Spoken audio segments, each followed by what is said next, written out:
Hello guys. जैसा कि हमने लास्ट एपिसोड में देखा था कि पिंगर एंड घोस्ट किंग दोनों ही आ चुके थे उस वैली के अंदर ताकि वो लोग पता लगा सकें कि आखिर यहाँ चल क्या रहा है। लेकिन जैसे ही वो लोग वहाँ एंटर करते हैं तो फिर वहाँ पर मौजूद बेल बजने लग जाती हैं, जिसके चलते सारे ही लोग आगाह हो चुके थे। और गाइस इसी के साथ इस एपिसोड की स्टार्ट होती है और हमें देखने के लिए मिलता है कि फेंगशियान वैली के लोग जो कि बहुत ही ज़्यादा हाई अलर्ट पे थे, वो लोग नोटिस कर ही लेते हैं इन लोगों को। लेकिन इतनी ही देर में ये फिलहाल एक गार्ड को मार के आगे की तरफ को भाग रहे थे। लेकिन बेल तो बच चुकी थी, जिसके चलते जैसे ये लोग रूफ की तरफ को भाग रहे होते आगे और भी बेल बच जाती हैं। जिस जिस डायरेक्शन में आगे बढ़ रहे थे वहाँ पे मल्टीपल बेल्स लगी होती हैं, जिसके चलते इस जगह के लोगों को ज़्यादा प्रॉब्लम नहीं हो रही होती है जानने के लिए कि आखिर ये लोग है कहाँ।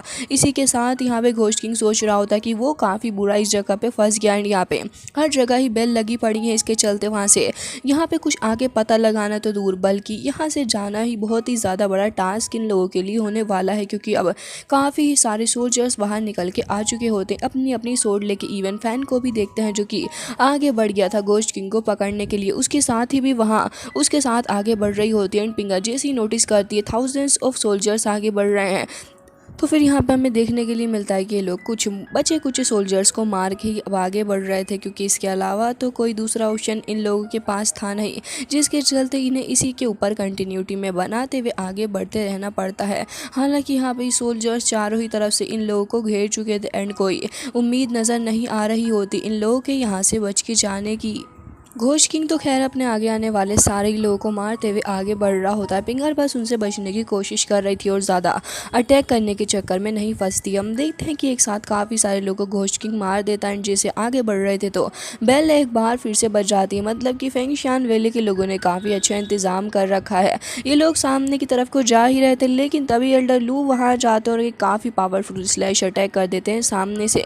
अब जैसे ही पीछे हटते हैं तो पीछे का नज़ारा तो और भी ज़्यादा खतरनाक था, क्योंकि पीछे तो और भी काफ़ी सारे सोल्जर्स ने आके इन्हें घेर लिया था। मतलब कि यहाँ पे कहूँ तो चारों ही तरफ से ये लोग घिर चुके थे, तो फिर एक शील्ड बना के खुद को प्रोटेक्ट करने की कोशिश कर रहे हैं। घोस्ट किंग देख रहा होता है कि आखिर ये क्या हो रहा है उनके साथ में। तभी पिंगर कह रही थी कि हमें जल्द से जल्द इस जगह से बाहर निकलना होगा, नहीं तो बुरे तरीके से फंसने वाले हैं। ये लोग एक फॉर्मेशन फॉर्म कर लेते हैं एंड जैसे ही वो लोग काफ़ी स्ट्रॉन्ग अटैक करते हैं तो फिर यहाँ से ये लोग फॉर्मेशन को तोड़ के भागने में कामयाब हो चुके थे। लेकिन सरप्राइजिंगली एक और फॉर्मेशन बन जाती है जो कि एक काफ़ी खतरनाक फॉर्मेशन थी। घोस्ट किंग तो उससे निकलने से कामयाब हो गया था, लेकिन पिंगर वहाँ फंस जाती है एंड स्पीड कम होने की वजह से उसे वहाँ पे रुकना ही पड़ता है। अभी बाकी सारे लोग आके चारों तरफ से घेर लेते हैं। अब तो अपनी चेन्स के थ्रू से पकड़ना चाह रहे थे। लू कह रहे होते हैं कि इसे पकड़ो, ये लड़की हमें जिंदा चाहिए किसी भी हालत में। लेकिन यहाँ पे पिंगर अपनी पूरी कोशिश कर रही थी कि कैसे भी करके बस एक बार इन लोगों के हाथों से बच सके, क्योंकि अगर एक बार इनके हाथ लग गई तो फिर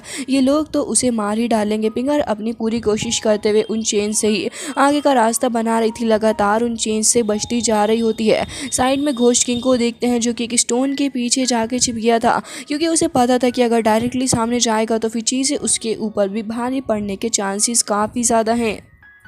और तभी हम दूसरी ओर पिंगर को देखते हैं जहाँ पे चेन्स के ऊपर चेन्स वो लोग थ्रो करे जा रहे थे। इवन फैन भी उसके ऊपर काफ़ी सारी चेन्स फेंक के मारता है। लेकिन इतनी ही देर में हम देखते हैं कि घोस्ट किंग एक और काफ़ी स्ट्रॉन्ग अटैक इन लोगों के फॉर्मेशन के ऊपर कर देता है, जिसे देख के लोग हैरान हो चुके थे कि आखिर ये अटैक कौन कर रहा है। लेकिन इतनी ही देर में यहाँ पे पिंगर समझ चुकी थी कि उसे क्या करना है। उसे जैसे ही पॉइंट मिलता है वो उसी पॉइंट के ऊपर हिट करती है अपने वेपन से। मौके का फ़ायदा उठाते हुए वो भी वहाँ से भाग गई थी। अब यहाँ पे फॉर्मेशन की वजह से कुछ लोग तो इंजर्ड हो चुके थे एंड थोड़ी देर के लिए खुद को संभालने में ही व्यस्त हो जाते हैं। इसी का फ़ायदा ये लोग उठा के वहाँ से भाग निकलते हैं। हालांकि एल्डर लू को इस बात से काफ़ी गुस्सा था कि ये लोग बाहर निकल चुके हैं उनके हाथों से। लेकिन पिंगर कह रही थी कि तुम्हारा बहुत बहुत शुक्रिया सीनियर मेरी हेल्प करने के लिए, नहीं तो आज काफ़ी बुरी में फंसने वाली थी।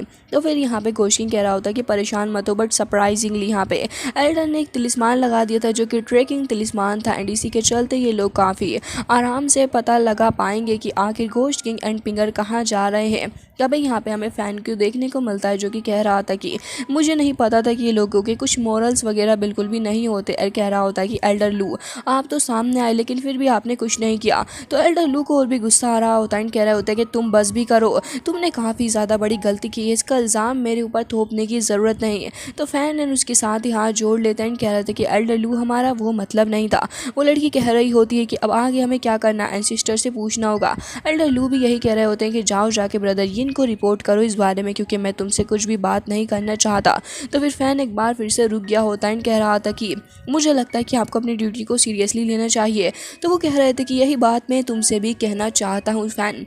एंड ये कहते साथ वो तुरंत ही वहाँ से चले गए थे, जिसके साथ ही फैन को देखते हैं जो कि अब फिलहाल रूम के अंदर आ चुका था और अपने एंसिस्टर को जो भी हादसा हुआ है उस सब के बारे में बताने लग गया था। तो फिर एंसिस्टर कह रहे थे कि मुझे लग रहा है कि फेंगशान वैली के लोग काफ़ी ज़्यादा वीक पड़ जाएंगे अगर ऐसे बाहर जाके सामने वाले बंदे को मारेंगे, एंड ये फिशमैन के साथ भी शायद हमारा मसला एक्सपोज होने वाला है। तो इन सारी चीज़ों को कवर अप करने के लिए तुम सारे के सारे लोगों को यहीं पे पकड़ने की कोशिश करो। इसके साथ ही फिलहाल तो इस जगह से बाहर निकलने की कोशिश ना करना, क्योंकि हो सकता है कि तुम बड़े फंसो एंड मुझे लगता है कि इससे हम सभी को प्रॉब्लम होगी एंड हमारी रेपुटेशन पे भी बात आ सकती है।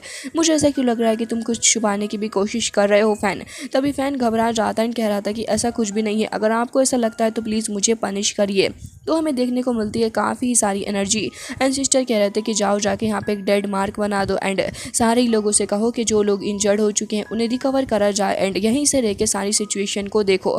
फेंगशान वैली से बाहर जाने की कोई भी ज़रूरत नहीं है, स्ट्रिक्ट प्रिकॉशन लगा दो कि कोई भी बाहर यहाँ से नहीं जा सकता। और दूसरी साइड हम देखते हैं बियाओ की आंटी की फिलहाल आ चुकी थी अब एल्डर के पास में एंड वो एक डोर के पास आके खड़ी हो चुकी होती हैं। हालांकि वो थोड़ी घबरा रही थी लेकिन फिर भी एल्डर के पास जाके रिपोर्ट तो करना ही था, इसलिए अंदर चली ही जाती हैं। तभी हमें देखने के लिए मिलता है कि अंदर तो एक काफ़ी खतरनाक फॉर्मेशन चल रही होती है एंड उसकी प्रोसेस जारी थी। तभी एल्डर वहाँ पे खड़े थे और उस फॉर्मेशन को देख रहे होते हैं। तो फिर वो आके ग्रीट करने लग गई थी एल्डर को। तो फिर एल्डर डायरेक्टली पूछ लेते हैं कि तुम यहाँ पे आ ही गई हो। वो थोड़ी डर रही होती हैं क्योंकि वहाँ पे काफ़ी ज़्यादा टॉर्चर चल रहा था उस बर्ड के साथ में, जो कि इन लोगों ने पहले घोस्ट किंग की मदद से कैच करी हुई है। और हमें देखने के लिए मिलता है कि एल्डर भी वहाँ पे हेल्प कर रहे होते हैं। चेन्स के थ्रू वो उस बर्ड को टॉर्चर कर रहे थे एंड उसके अंदर का ब्लड निकाल रहे होते हैं। बियाओ की आंट को ये सब कुछ काफ़ी क्रूअल नज़र आ रहा था, लेकिन वो बेचारी कर भी क्या सकती थी उस बर्ड के लिए। साथ ही हमें देखने के लिए मिलता है कि बर्ड का ब्लड जाके एक फर्नेस के अंदर जमा हो रहा होता है एंड उसी का यूज़ करने के बाद ये लोग कुछ करने वाले थे एंड वो कुछ एक्स्ट्रा ऑर्डिनरी होता। हालांकि यहाँ पे वो काफ़ी दर्द उस बर्ड को पहुँचा रहे होते हैं एंड ये सब कुछ देख के उनकी आईब्रोज के अंदर काफ़ी ज़्यादा मार्क देखने के लिए मिल रहे थे एंड वो टेंशन के मार्क होते हैं। लेकिन एल्डर पूछ ही लेते हैं कि आखिर तुम यहाँ पर आई हो तो फिर मुझे लगता है कि तुम्हें इस 4 स्पिरिट ब्लड फॉर्मेशन के बारे में तो पता ही होगा। ये ऑलमोस्ट कंप्लीट होने वाली है। फर्स्ट बीस्ट का तो हमने ब्लड हासिल कर ही लिया है एंड इसी के साथ हम बाकी सारे बीस्ट का भी ब्लड हासिल करके हमारा घोस्ट किंग सेट पूरे वर्ल्ड के ऊपर डोमिनेट करेगा। ये सुनते साथ ही वो कह रही थी कि जी आप बिल्कुल सही बोल रहे हो, लेकिन यहाँ पे वो कह रहे होते हैं कि मैंने तो तुम्हें भेजा था ना घोस्ट गुइली के ऊपर नज़र बनाने के लिए, तो मुझे बताओ कि आखिर क्या हो रहा है उसके साथ में। मुझे ऐसा लग रहा है कि तुम शायद से कुछ छुपाने की कोशिश कर रही हो।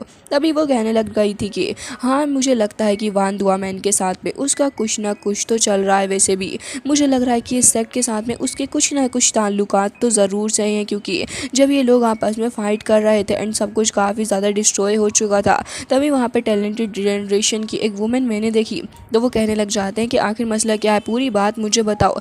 तो बताने लग गई थी कि जब वो लड़की काफ़ी सीरियसली इंजर्ड हो चुकी थी एंड चीज़ें काफ़ी ज़्यादा खतरनाक हो चुकी थी, तो फिर तब घोस्ट किंग उसकी काफ़ी ज़्यादा फिक्र कर रहा था। तो वो कहने लग जाते हैं कि हाँ ये लड़का काफ़ी टैलेंटेड भी है लेकिन दिल का काफ़ी अच्छा। पास्ट के कुछ सालों में इसने काफ़ी कुछ हमसे सीखा है एंड इसके पास में डेविल की स्पेशल पावर भी है। इसकी वजह से ही तो हमने इसे अपने साथ में रख रखा है, नहीं तो इसकी तरह हमारे पास और भी लोग थे, लेकिन ये सबसे ज़्यादा राइट हमारे लिए नज़र आता है सिचुएशन में। लेकिन तभी वो कहने लग गई थी हाँ लेकिन मुझे लग रहा है कि इस लड़के के साथ में कुछ और भी है। अब यहाँ पे वो कहने लग गए थे कि ज़रा मुझे बताओ कि आखिर मसला क्या है, तुम कुछ छिपाने की कोशिश मुझसे कर रही हो। वो थोड़ा घबरा जाती हैं, कह रही थी कि जी हाँ मुझे लग रहा है कि कैनियन सेक्ट के साथ में भी इसके कुछ ना कुछ ताल्लुकात हैं, क्योंकि जब वो लड़की फंसी तो फिर इसने अपनी जान को पूरे तरीके से खतरे में डाल दिया। उस पाइथन से उस लड़की की जान बचा ली है। हालांकि एल्डर को इस बात से कुछ ज़्यादा फ़र्क नहीं पड़ रहा था कि वो किसे बचा रहा है और किसे नहीं, तो फिर वो यहाँ से तुरंत ही चली जाती हैं इजाज़त लेते हुए। एल्डर अभी भी उस बर्ड के सारे ब्लड को फर्नेस के अंदर जमा कर रहे होते हैं, जिसके साथ ही अब नेक्स्ट डे का सीन दिखाया जाता है जहाँ पर एल्डर लू को एक बंदा इन्फॉर्म कर रहा था कि हमने सारे ही लोगों को लगा दिया है एंड ये लोग कैसे भी करके फ़िलहाल तो कैच करेंगे उन दोनों ही पर्सनस को। जिसके साथ ही एल्डर लू को तो इस बात से कुछ भी फ़र्क नहीं पड़ रहा था कि एंसेस्टर्स ने क्या ऑर्डर दिए हैं। वो तो कह रहे थे कि जाओ जाके उन दोनों को किसी किसी भी हालत में ढूंढो, हर जगह को काफ़ी टाइटली गार्ड कर दो ताकि वो लोग यहाँ एंटर ना कर सकें एंड हम उन्हें पकड़ेंगे। जिसके साथ ही हमें देखने के लिए मिलता है कि घोस्ट किंग थोड़ी परेशानी में खड़ा हुआ था। तो फिर यहाँ पे पिंगर उसे कह रही थी कि आखिर आप इतना परेशान क्यों हो रहे हैं, मुझे लगता है कि आपको चिल आउट करना चाहिए। तो घोस्ट किंग कह रहा था कि फेंगशान वैली के लोग इतने ज़्यादा सीधे नहीं हैं, ये तीनों मेजर सेक्ट में से एक है, मुझे लग रहा है कि ये लोग कुछ ना कुछ ज़रूर से ही करेंगे।